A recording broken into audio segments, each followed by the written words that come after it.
ओम अज्ञानतिमिरन्धस्य ज्ञानाञ्जनशलाकया चक्षुरुन्मीलितं येन तस्मै श्रीगुरवे नमः। नमो विष्णुपादाय कृष्णप्रेष्ठाय भूतले श्रीमते भक्तिवेदान्त स्वामिनिति नामिने। नमस्ते सारस्वते देवे गौरवाणी प्रचारिणे निर्विशेष शून्यवादी पाश्चात्य देश तारिणे। जय श्री कृष्ण चैतन्य प्रभु नित्यानंद श्री अद्वैत गदाधर श्रीवासादि गौर भक्त वृंद। मूकं करोति वाचालं पङ्गुं लङ्घयते गिरिं यत्कृपातमहं वन्दे श्रीगुरुदीनतारिणं धर्मानन्दमाधवं श्रीचैतन्यमीश्वरम्। हरे कृष्णा। हम सबके जीवन में कई बार बहुत तकलीफें आती हैं, तो हम एक चीज करते हैं, हम कंपेयर करते हैं। अगर दूसरों के जीवन में भी तकलीफ आ रही है तो ठीक है, लेकिन अगर ऐसे कोई व्यक्ति दिख जाते हैं आसपास जिनके जीवन में तकलीफ नहीं है और हमारे जीवन में तकलीफ है, तो हम कंपेयर करने लग जाते हैं कि मेरे साथ ही क्यों, सब पिट रहे हैं तो चलेगा, मैं अकेला पिट रहा हूं, या कोई एक भी व्यक्ति ऐसा है जो नहीं पिट रहा है, तो फिर हमें कंपेयर करने का मन करता है और ऐसा लगता है कि हमारे साथ इनजस्टिस हो रहा है। जैसे आनंद वृंदावन को वो बोलते हैं, हम सब ने इतनी मेहनत की है, 40-50 साल मेहनत करते हैं और 60-70 साल इस दुनिया में रहते हैं और सब कुछ छीन लिया जाता है, सबके साथ छीन लिया जाता है तो चलता है। क्या वो इनजस्टिस नहीं है? लेकिन हम कंपेयर करते हैं, अगर मेरा चला गया बाकियों का रह गया तो अरे मेरा क्यों चला गया। छोटी छोटी बातों पे कई बार डिवोटीज स्पेशली क्वेश्चन करते हैं कि भगवान मेरे साथ ऐसा क्यों कर रहे हैं, कृष्णा मेरे साथ ऐसा क्यों कर रहे हैं, मैं तो डिवोटी हूं। स्पेशली जब कठिनाइयां बहुत ज्यादा हो जाती है और टॉलरेट करना मुश्किल होता है, तो इसमें भागवतम क्या कहती है, 6th कैंटो के एंड में दिति ने, जो दैत्यों की माँ है दिति, उन्होंने एक ऐसा यू कैन से सेक्रीफाइस करने की कोशिश की जिससे उन्हें एक ऐसा पुत्र मिले जो इंद्र को मार सके। क्यों? क्योंकि भगवान जब भी अवतार लेते हैं इंद्र को बचाने के लिए लेते हैं, और दिति के जो पुत्र हैं दैत्य डीमंस, उनको मार देते हैं। तो डेमिगॉड्स को बचाने के लिए डीमंस को बार बार मारते रहते हैं। तो दिति थोड़ी परेशान हो गई, तो उसने कहा कि मुझे इंद्र को मारना है। तो उन्होंने एक ऐसा अपने पति को प्रसन्न करके कश्यप मुनि को उनसे कहा कि मुझे ऐसा वरदान चाहिए, कुछ ऐसा आप मुझे बताइए जिससे मुझे ऐसा एक पुत्र मिल सके जो इंद्र को मार सके। अब कश्यप मुनि बोले, अरे ये मैंने क्या किया, इसको कैसे समझाऊं अभी कि ये गलत सोच रही है। फिर उन्होंने उन्हें भगवान विष्णु की भक्ति में लगा दिया कि आपको जो भी चाहिए भगवान विष्णु से मांगो, और एक पुंसावन व्रत करके एक होता है, वो उनको बताया कैसे करना चाहिए। तो जब, और फिर उसके बाद क्या हुआ, उनके व्रत में कुछ तो त्रुटि हो गई और इंद्र ने उसका फायदा उठाया, और जो पुत्र पैदा होने वाला था इंद्र को मारने के लिए, इंद्र ने ही उसको मारने का प्रयास किया।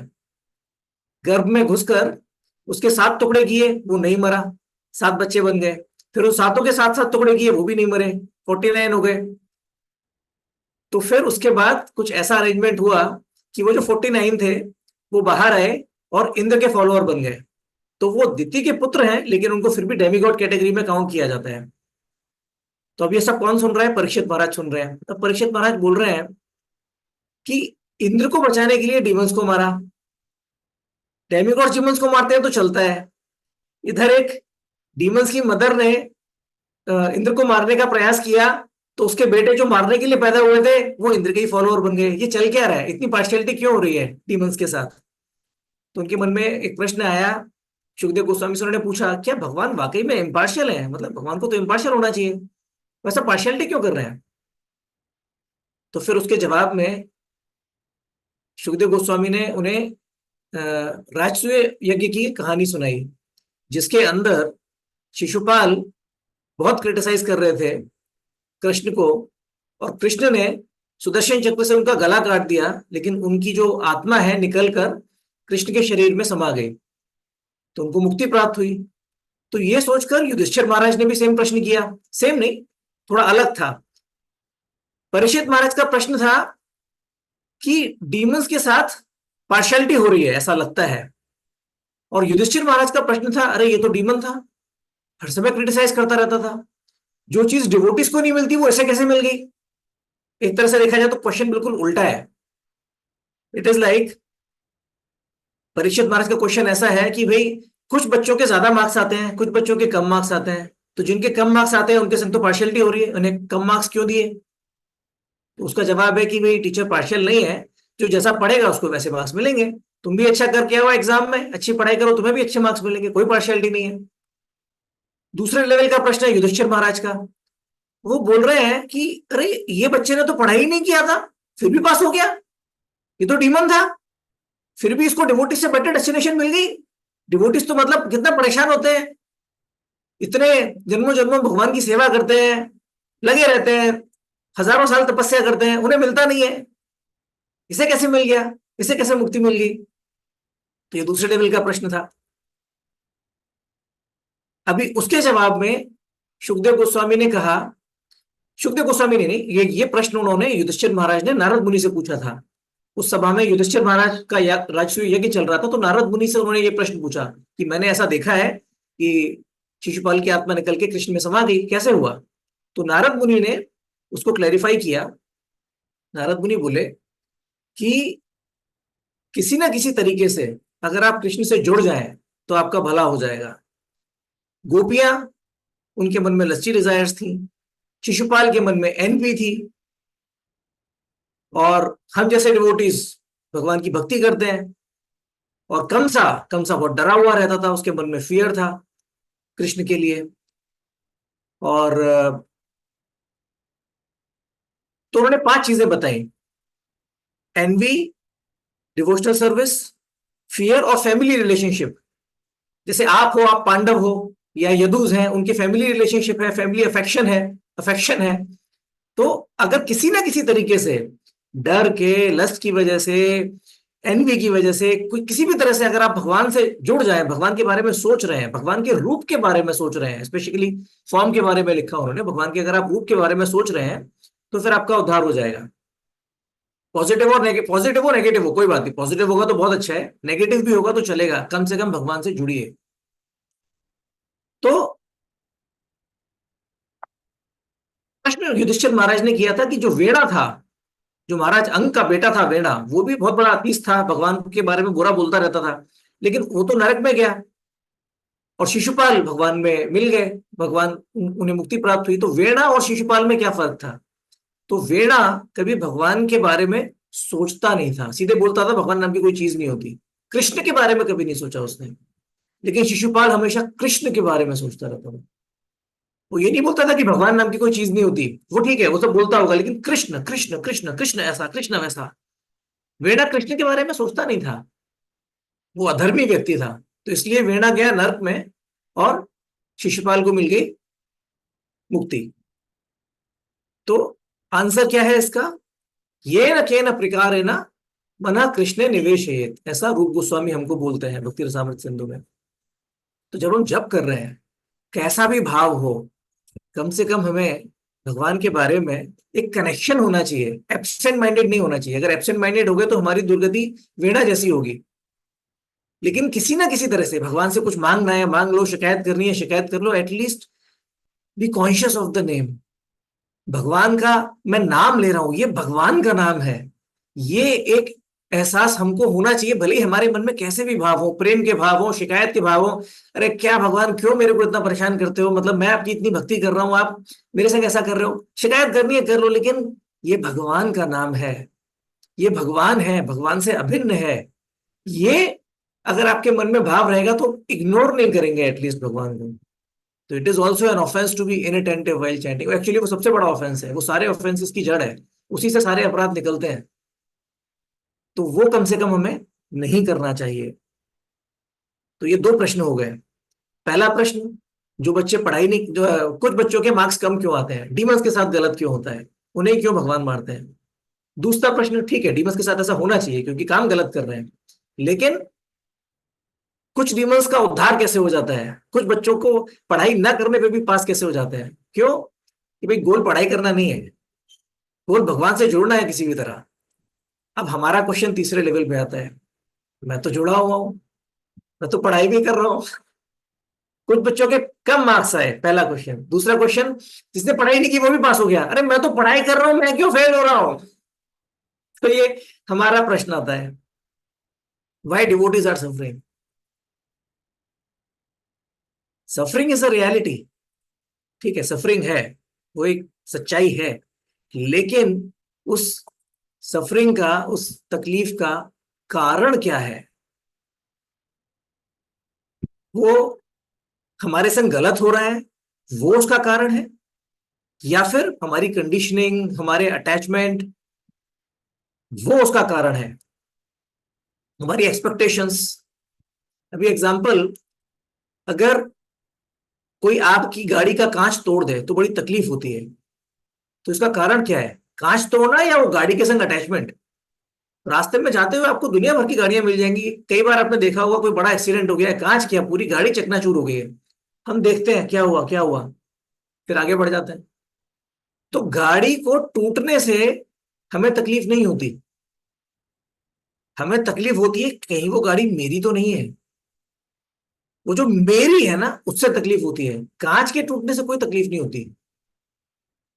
कई बार बच्चों को गुब्बारे फोड़ने में बड़ा मजा आता है, लेकिन किसी बच्चे का आप गुब्बारा फोड़ दीजिए, फोड़ने में खुद मजा आ रहा है, लेकिन जब मेरा गुब्बारा किसी ने फोड़ दिया, अरे मेरा गुब्बारा कैसे फोड़ दिया, बच्चे बड़े परेशान हो जाते हैं।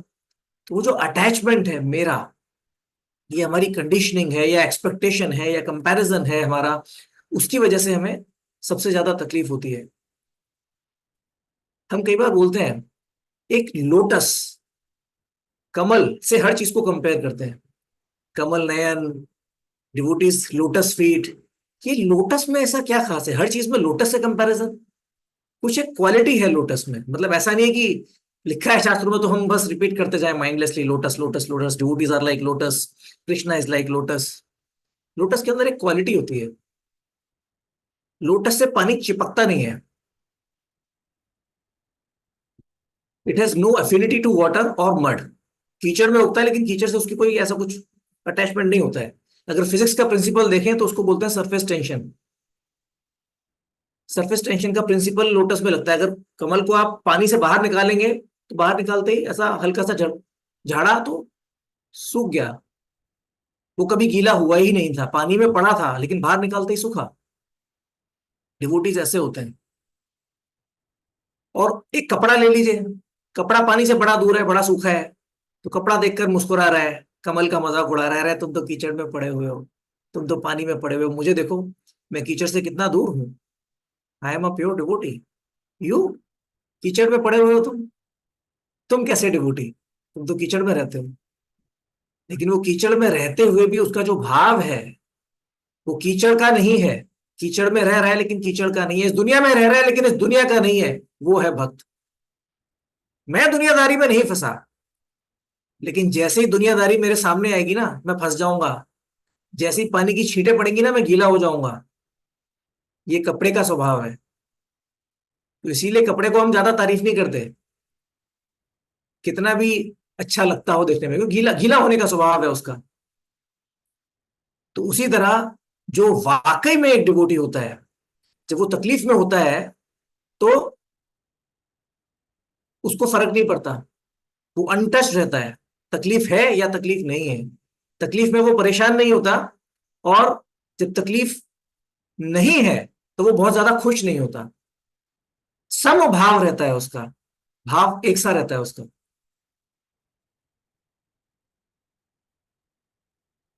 लेकिन हाँ, अभी दूसरा आप कंपेयर करें, पानी में रहकर कमल गलता नहीं है, लेकिन वही जैसे आपका भेलपूरी खाने का एक्सपीरियंस हो, पापड़ी चाट या कुछ भी ऐसा खाने का एक्सपीरियंस हो, थोड़ी देर पानी में छोड़ दीजिए, जरा सी जरा सा समय निकलता है तो सौगी हो जाती है, उसका असर पड़ जाता है उस पर पानी का। तो हम भी जरा सी तकलीफ आती है तो सौगी हो जाते हैं। तो प्रॉब्लम ये नहीं है कि भगवान डिवोटीज के साथ कुछ गलत कर रहे हैं, प्रॉब्लम ये है कि अभी हम डिवोटी बने नहीं है, हम साधना कर रहे हैं, हम साधक हैं, और ये हमारा टेस्टिंग पीरियड चल रहा है। तो इसमें अब आते हैं कंपैरिजन पे। अभी हमारे जप में रूल्स बहुत स्ट्रिक्ट हैं, अब उस रूल्स में कुछ डिवोटीज कभी बच के निकल जाते हैं, ऐसा कभी देखा पाया जाता है कि कोई 6 घंटे से कम जपा करके निकल गया, किसी का वीडियो कभी थोड़ी देर के लिए ऑफ रह गया, कोई वर्चुअल यात्रा में जुड़ा लेकिन पूरे 64 राउंड नहीं किए, और दूसरे डिवोटीज पकड़े जाते हैं। उनका 5 मिनट से छूटा, फिर भी एब्सेंट लग गई। तो इसमें काफी कंपैरिजन का भाव आ जाता है। स्पेशली कुछ बहुत सिंसियर डिवोटीज, कभी बिजली चली गई, उनका फोन का कुछ प्रॉब्लम हो गया, कुछ जूम का कुछ टेक्निकल इशू हो गया। अभी जो डिवोटी जल्दी ज्वाइन करते हैं, हमारी मीटिंग में कुछ प्रॉब्लम था, अभी कोई 2 बजे से 4 बजे तक कोई जपा करते हैं, वो नहीं जुड़ पाए, उनका एब्सेंट लग गया। तो मन में कई बार एक भाव आते हैं कि ये मेरे संग क्यों हो रहा है, ये तो इनजस्टिस है, इसने तो मुझसे अच्छा जप नहीं किया, इसका अटेंडेंस तो मुझसे कम होना चाहिए था, लेकिन फिर भी इस डिवोटी को यात्रा में जाने को मिलेगा। मेरे केस में कुछ प्रॉब्लम हो गया, जॉब का प्रॉब्लम हो गया, अभी हेल्थ का इशू आ गया, उस वजह से मैं कुछ दिन नहीं जुड़ पाया, तो मेरी अटेंडेंस नहीं हो पाई, तो क्या मुझे यात्रा में जाने को नहीं मिलेगा? तो ये सब कंपैरिजन काफी डिवोटीज परेशान हो जाते हैं। और अभी वर्चुअल यात्रा निकल के गया, 192 राउंड आएगा, 5 फरवरी में यात्रा आएगा। अब बड़ी बड़ी चीजें फटाफट फटाफट आ रही हैं, तो ये कंपैरिजन और भी ज्यादा बढ़ जाएंगे। कल एक मेरे साथ वाकया हुआ। एक डिवोटी का मुझे मैसेज आया, उन्होंने कहा, प्रभु जी, ये एक डिवोटी का नाम हमेशा गलत रहता है और इसे देख के मुझे बड़ी इरिटेशन होती है। इनके लिए रूल क्यों नहीं है? इनको कोई बोलता क्यों नहीं है कि ये अपना नाम ठीक करें? फिर तो मैं भी अपना नाम कुछ भी रखता हूं ना। तो जब मैंने ये सुना, तो मैं बहुत सोच में पड़ गया। इसमें मेरे लिए भी कुछ था और उनके लिए भी कुछ था।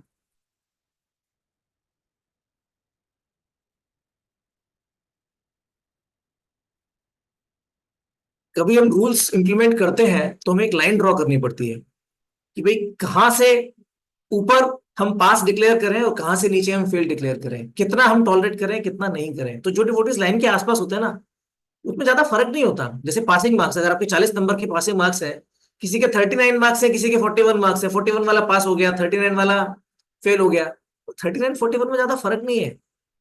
तो फिर व्यक्ति कंपेयर करने लगता है कि अरे थोड़ा ये प्रॉब्लम हो गया था, थोड़ा वो प्रॉब्लम हो गया था, एक्चुअली मेरे 39 मार्क्स आए हैं, लेकिन मेरी कैपेबिलिटी तो 42 मार्क्स की है, वो 41 मार्क्स वाला पास हो गया, उसको मुझसे कम आता है। तो ये सब शुरू हो जाता है। अब हमारी भी गलती नहीं है, क्योंकि लाइन तो कहीं ना कहीं ड्रॉ करनी पड़ती है। मैं जूम मैनेजमेंट की तरफ से जस्टिफिकेशन नहीं दे रहा, बट हमारी रिस्पॉन्सिबिलिटी है कि जब भी कोई कंप्लेन आए तो हमें उसका जवाब देना चाहिए। लेकिन इसके अंदर एक दूसरी प्रॉब्लम है जो मैं हाईलाइट करना चाहता हूँ, क्योंकि डिवोटीज की प्रॉब्लम सॉल्व होना जरूरी है। रियल प्रॉब्लम ये नहीं है कि उनका नाम गलत था डिवोटी का, रियल प्रॉब्लम कुछ और थी, जो मैं यहाँ पर हाईलाइट करना चाहता हूँ। और मेरी बातें शायद डिवोटीज को थोड़ा हर्ट भी कर सकती हैं, इसलिए मैं सबकी सबकी प्रार्थना और क्षमा चाहता हूँ। मेरी इंटेंशन किसी को हर्ट करने की नहीं है। लेकिन इस रियल प्रॉब्लम को जब तक हम नहीं समझेंगे, तब तक हमें मन की शांति नहीं मिलेगी, हमें हमेशा लगता रहेगा कि हमारे साथ इंजस्टिस हो रहा है। तो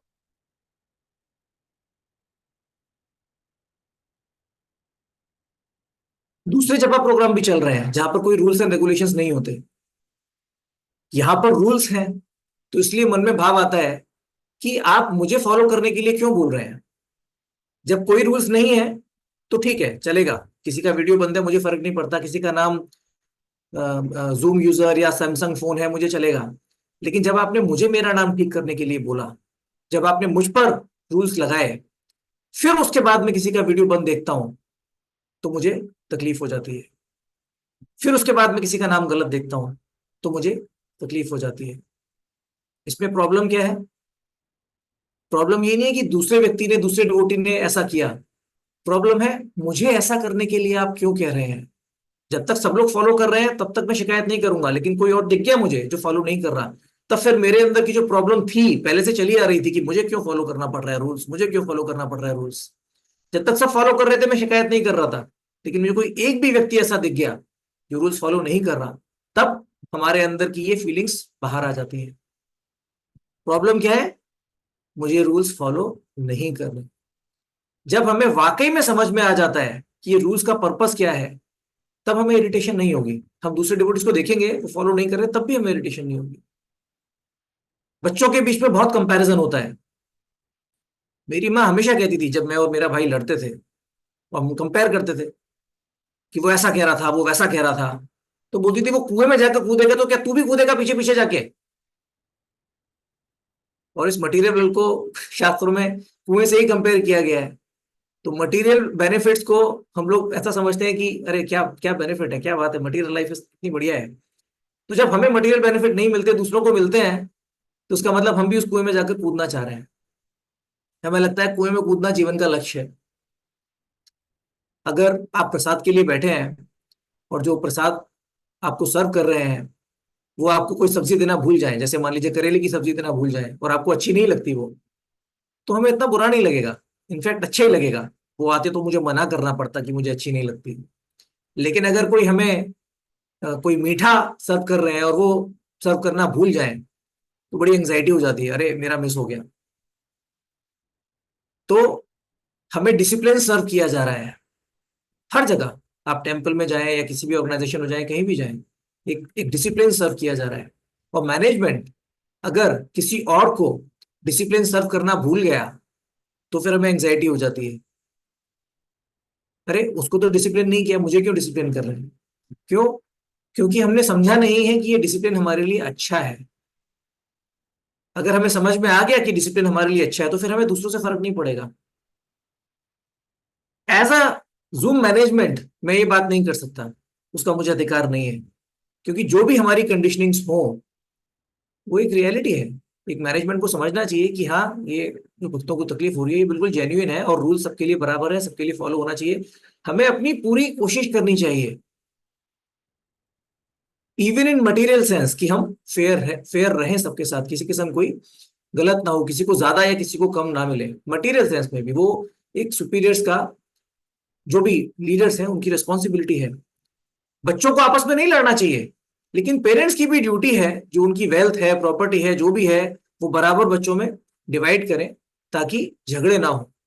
वो ये नहीं बोल सकते क्यों झगड़ा कर रहे हो, झगड़ा कर रहे हैं वो उनका उनका प्रॉब्लम है, उनको नहीं करना चाहिए। लेकिन पेरेंट्स की भी रिस्पॉन्सिबिलिटी है कि वो बराबर डिवीजन करें और झगड़ा ना हो, मटेरियल सेंस में भी उसका भी अरेंजमेंट करने की कोशिश करें। तो जब हम भक्ति में आगे बढ़ते हैं, तो कृष्णा इस बात का ध्यान रखते हैं कि ये जो सो कॉल्ड इनजस्टिस हो रहे हैं ना, वो हमारे संग हो। कैसे होंगे? कई बार हमारे आसपास गलत लोग होंगे जो हमारे साथ बहुत गलत करेंगे, गलत इंटेंशन के साथ, हमें तकलीफ देने की इंटेंशन के साथ। जैसे हम शास्त्रों में सुनते हैं, हरिदास ठाकुर को 22 मार्केट प्लेसेस में मारा गया। दूसरे समय क्या होगा?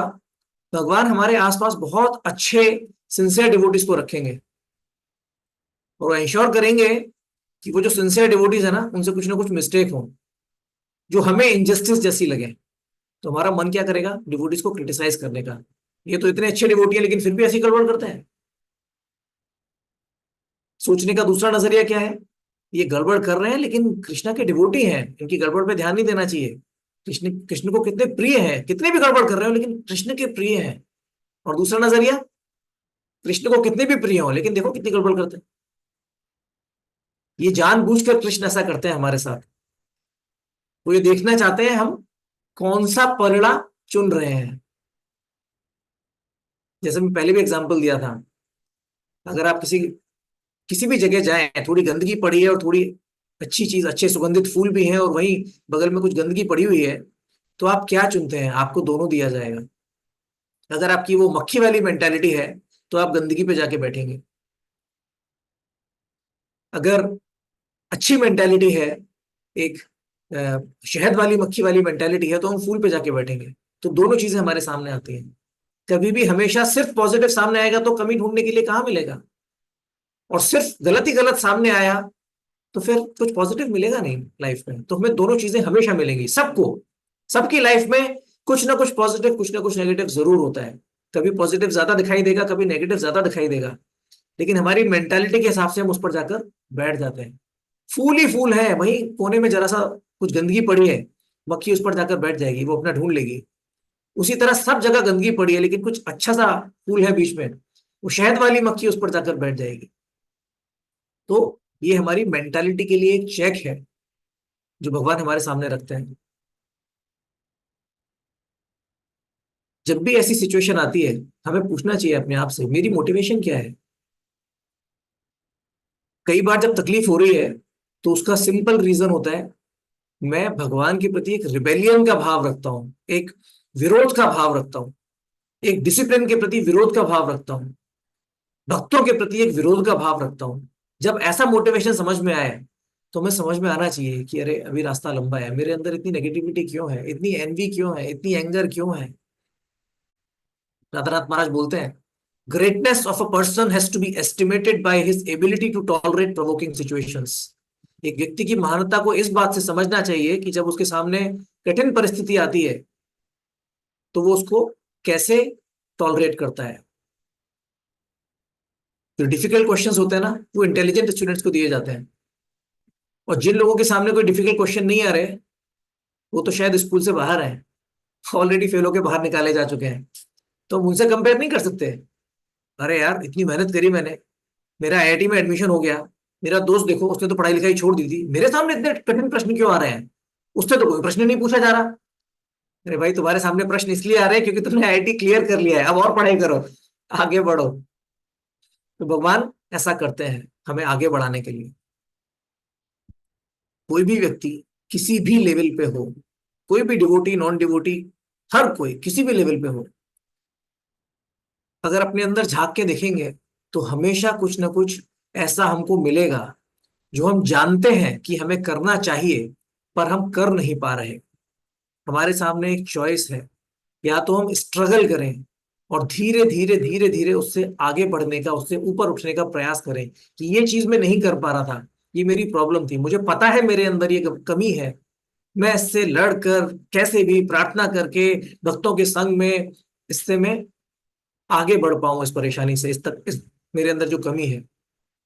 या फिर दूसरी ऑप्शन क्या है, मेरे अंदर इतनी ही तो कमी है, बस इसमें क्या प्रॉब्लम है, तुम अपने अंदर देखो, इसके अंदर इतनी प्रॉब्लम है, उसके अंदर इतनी प्रॉब्लम है, इसके अंदर इतनी प्रॉब्लम है।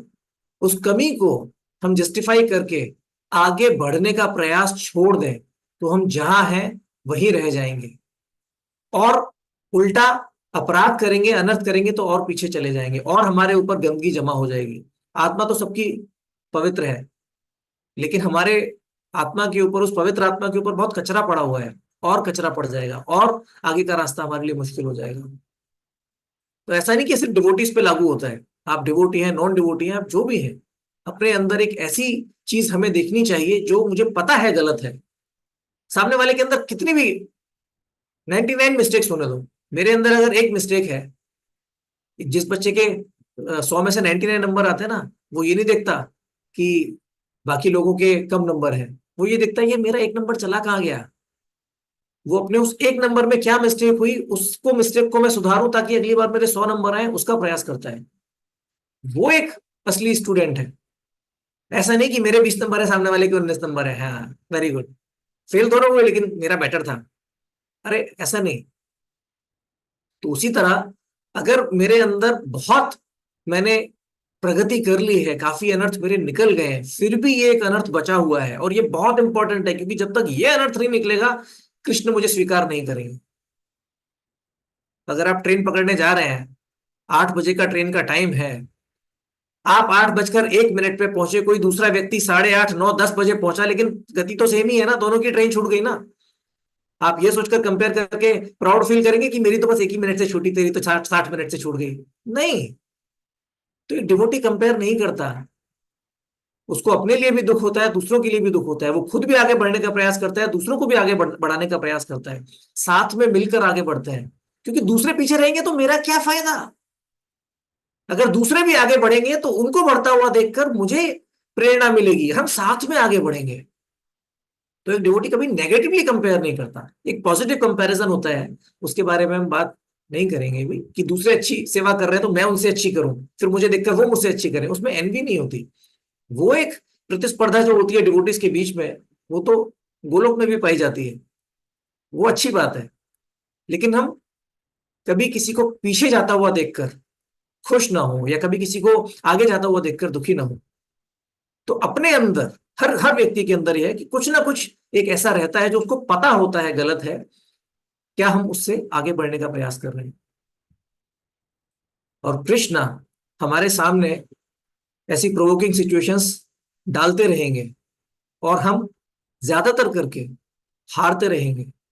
ये सारी प्रोवोकिंग सिचुएशन हमारे लिए एक अवसर है, अपॉर्चुनिटी है, ये जानने का कि मेरे अंदर चल क्या रहा है, रियलिटी क्या है, कि अरे इतने सारे दुर्गुण भरे भरे हुए हैं।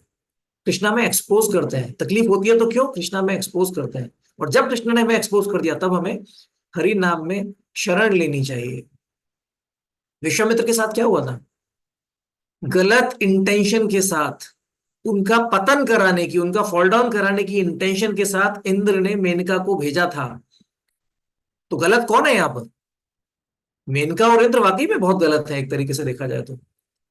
लेकिन विश्वामित्र का पतन क्यों हुआ, उनके अंदर कहीं ना कहीं लस्ट बाकी रह गई थी, इसलिए उनका पतन हुआ। तो आप किसको दोष ठहराएंगे, विश्वामित्र को या मेनका को।